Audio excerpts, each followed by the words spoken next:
Já? Já procurado? Já. É muito difícil falar a distância de você, minha filha. São 30 anos, não são 30 dias. Aí as pessoas dizem assim, o ditado diz que duas pessoas são separadas por corpos, mas nunca no coração.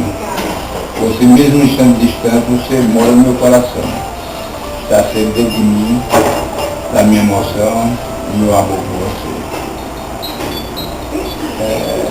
Nessa data que se aproxima, eu queria desejar a você muitas felicidades, muita saúde, e seu segundo bebê venha com muita saúde também, que você continue sendo a mãe que você é, a filha que você é, e a esposa que você é. Por isso, falar sobre você e tentar dizer aqui o que você é para mim, seria um cego para parar de falar das suas qualidades.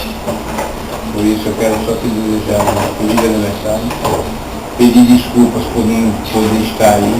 Eu até tentei estar, você é sabedor,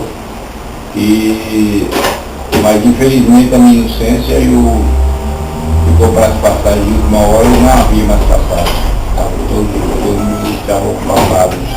Tentei fazer uma conexão com Recife, Fortaleza e Dakar aqui da Tanzânia, mesmo assim também não tinha passagem.